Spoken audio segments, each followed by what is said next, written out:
ഏവർക്കും ഹരിതത്തിൻ്റെ പുതിയ വീഡിയോയിലേക്ക് സ്വാഗതം.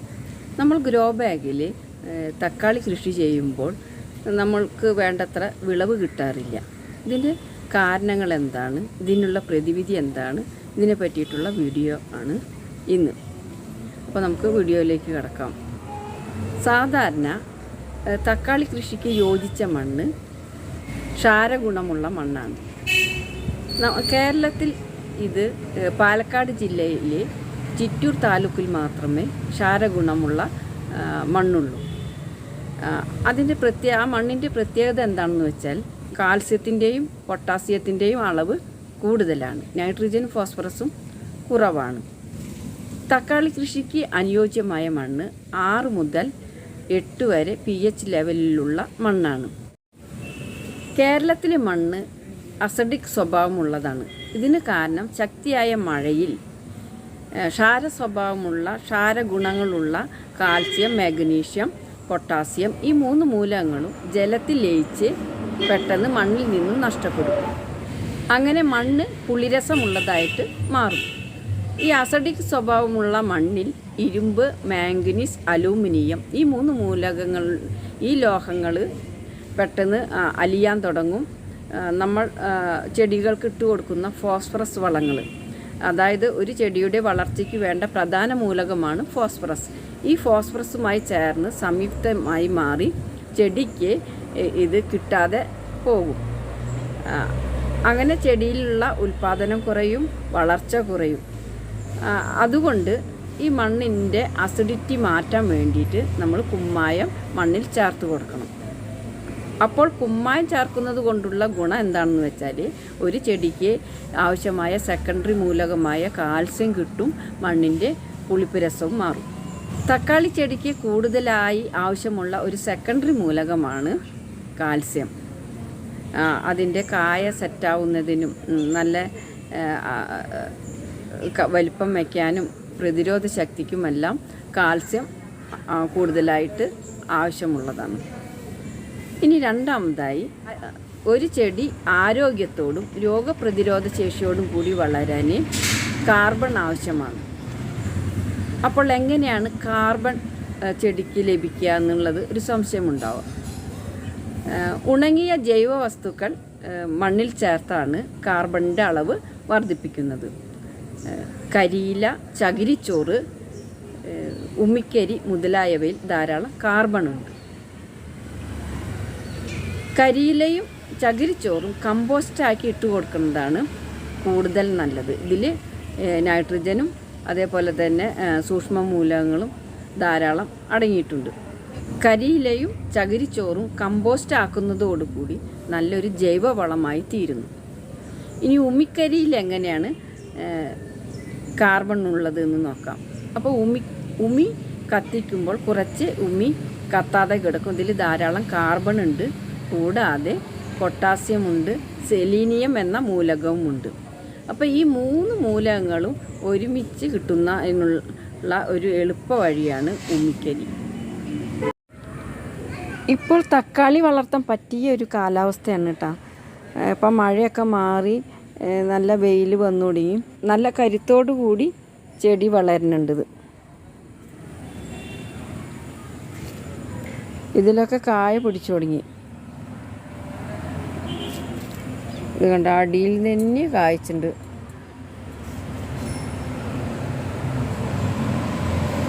തയ്യുകളുണ്ടെങ്കിൽ ഒരു വീട്ടിലേക്ക് ആവശ്യമായ തക്കാളി നമുക്ക് കിട്ടും.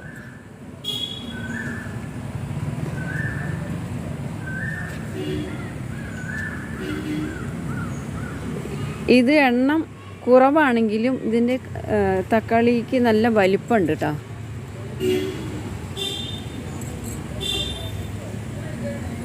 ഇതിൽ നിറയെ കായ്ച്ചുണ്ട്, പക്ഷേ വലിപ്പം കുറവാണ്.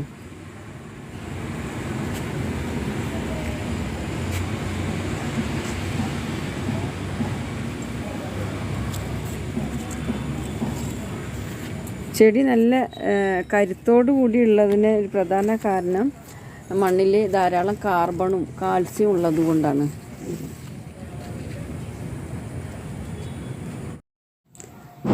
ഇതാണ് ഉമിച്ചാരം. ഇതിൽ ധാരാളം കാർബൺ, സെലീനിയം, പൊട്ടാസ്യം തുടങ്ങിയ മൂലകങ്ങൾ അടങ്ങിയിട്ടുണ്ട്. പിന്നെ ഇത് വേപ്പിൻ പിണ്ണാക്ക്. പൂവിടുന്ന സമയത്ത് സാധാരണ ഫംഗൽ രോഗങ്ങൾ കൂടുതലായിട്ട് കണ്ടുവരാറുണ്ട്.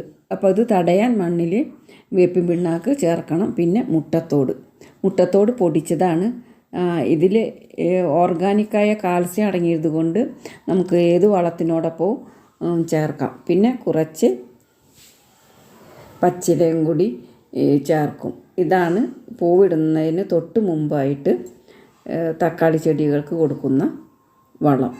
ഇത് നന്നായിട്ട് മിക്സാക്കിയിട്ട് വേണം കൊടുക്കാൻ.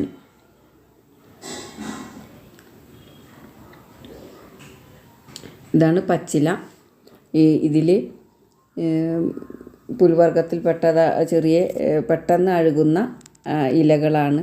ഇത് കമ്മ്യൂണിസ്റ്റ് പച്ചയാണ്. ഇതിൽ ധാരാളം നൈട്രജൻ അടങ്ങിയിട്ടുണ്ട്.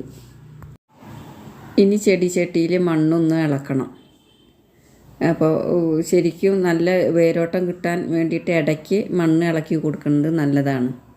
അപ്പോൾ നമ്മൾ മണ്ണൊക്കെ ഇളക്കി ഇനി ഇത് ഓരോ പിടി വീതം ഇതിൽ മണ്ണിൽ ചേർത്ത് കൊടുക്കാം.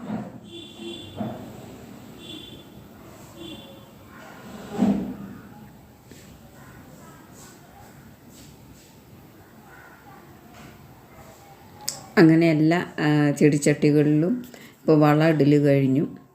ഇനിയിപ്പോൾ അടുത്തതായിട്ട് ഇതിൻ്റെ മീതെ കുറച്ച് പച്ചില അരിഞ്ഞു വെച്ചിട്ടുണ്ടല്ലോ, ഇതും കൂടി ഇട്ട് കൊടുക്കണം. ഇതിട്ട് കൊടുക്കുന്നത് ചെടിക്ക് പെട്ടെന്ന് നൈട്രജൻ കിട്ടും. കൂടാതെ മഗ്നീഷ്യവും ഇതിൽ അടങ്ങിയിട്ടുണ്ട്. അപ്പോൾ ഇത് മണ്ണിട്ടിട്ട് അതിൻ്റെ മീതെ കുറേശ്ശെയായിട്ട് മണ്ണിടുകയാണ്.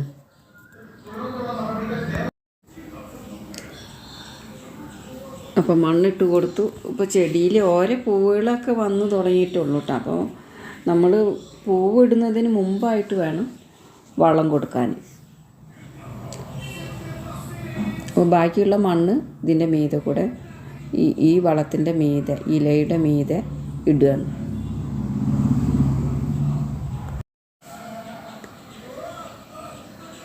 മണ്ണിട്ട് കഴിഞ്ഞു. ഇനി മൂന്നാമതായി നമ്മൾ ശ്രദ്ധിക്കേണ്ട കാര്യം മണ്ണിൽ നല്ല ജൈവാംശം ഉണ്ടാക്കുന്നതാണ്.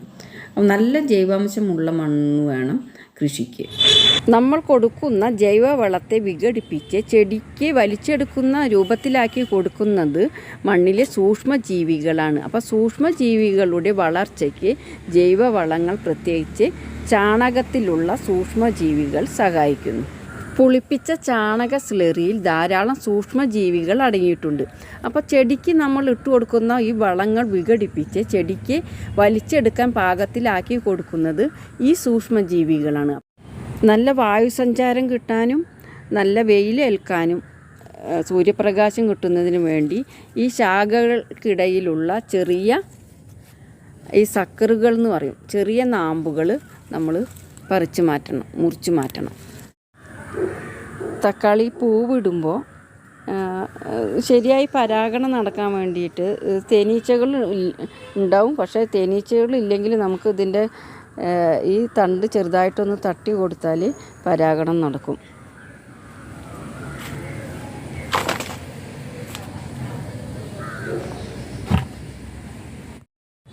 ഇതിൽ വെള്ളീച്ചയുടെ അറ്റാക്ക് നിയന്ത്രിക്കുന്നതിന് വേണ്ടി ആഴ്ചയിൽ ഒരു ദിവസമെങ്കിലും വേപ്പെണ്ണ, വെളുത്തുള്ളി മിശ്രിതം അല്ലെങ്കിൽ ഏതെങ്കിലും ജൈവ കീടനാശിനികൾ സ്പ്രേ ചെയ്ത് കൊടുക്കണം.